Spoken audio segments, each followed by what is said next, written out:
Warga, pada ikutan gemes-gemes pengen gremes gitu nggak sih? Memantau perkembangan kasus kebakaran Bukit Teletabis Gunung Bromo? Yah, siapa yang nggak jengkel kalau lihat kawasan Taman Nasional Bromo Tengger Semeru seluas 50 hektar lebih sekarang rusak parah hitam legam. Hanya gara-gara berburu konten foto prewedding dramatis pakai suara api alias flare. Yang bikin netizen senusantara naik darah, rombongan foto prewed ini malah terekam santai banget. Padahal di belakang mereka api sudah membesar warga. Akibat kebakaran ini banyak flora dan fauna khas Bromo rusak.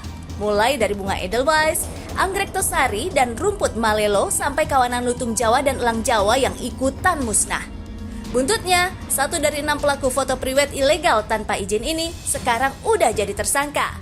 Ia terancam hukuman 5 tahun penjara karena merusak alam. Sementara 5 lainnya masih berstatus saksi.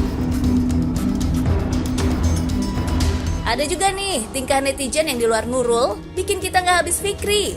Di tengah ancaman bencana akibat topan Saola di Hong Kong yang memicu banjir besar-besaran, netizen dibikin geleng-geleng kepala akibat tingkah seorang wanita.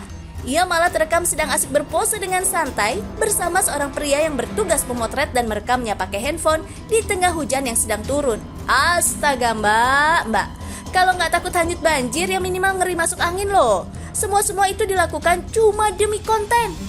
Duh, jadi penasaran, kenapa sih sekarang trennya kayak semua rela dilakukan cuma demi konten? Bahkan sampai membahayakan diri sendiri dan orang lain loh. Apapun demi konten, karena kita itu ada di dunia di mana dunia ini yang menjadi currency, mata uang itu adalah engagement. Algoritma itu goalnya adalah meningkatkan interaksi.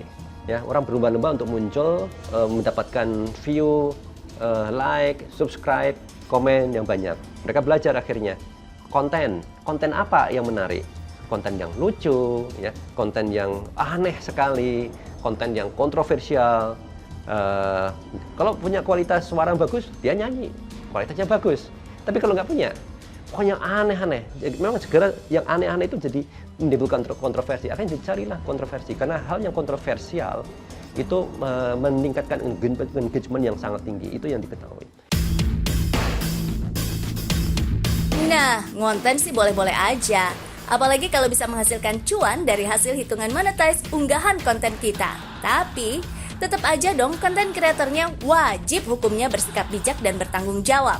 Nah, biar pada tahu nih warga, gimana sih sebenarnya SOP yang benar saat kita ngonten di alam terbuka? Simpelnya adalah baca aturan main. Ya, tanya ke otoritas tempat apa yang boleh dan nggak boleh. Aturan dibuat itu bukan menahan kita, tapi membuat supaya bermanfaat buat semuanya, buat alam, buat orang lain, buat ekonomi satu masyarakat. Jangan sampai hanya kekonyolan yang kita lakukan, kesalahan kecil satu orang berdampak yang luas.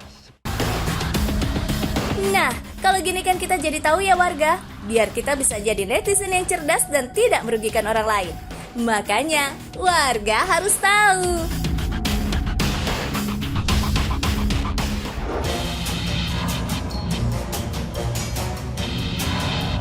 Warga, siapa nih yang doyan banget makan pedas?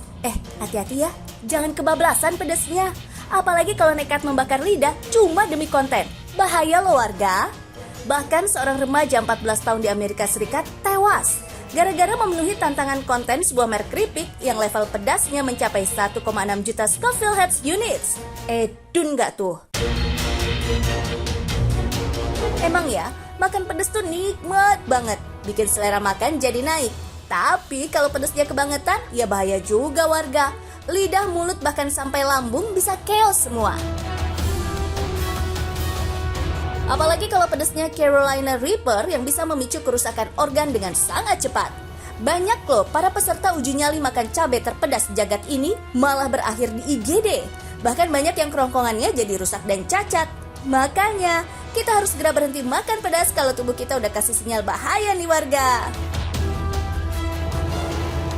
Efek asam lambung meningkat bagi tubuh, terus terang lambung tersebut banyak memproduksi cairan, kemudian kita yang mengalami peningkatan asam lambung akan mual, muntah, pusing, kemudian kerja jantung akan lebih cepat. begitu Mas. Terus kemudian lemas ya, biasanya lemas, pusing yang dialami oleh seseorang seperti itu apabila ada gangguan lambung. Emang sih warga, semua yang berlebihan tuh nggak bagus. Padahal kalau makan cabenya wajar mah, dampaknya juga bagus buat tubuh. Kandungan capsaicin tuh bisa mengurangi nyeri, meningkatkan metabolisme, mengatasi pilek, mengontrol kolesterol dan gula darah, bahkan bisa menurunkan berat badan.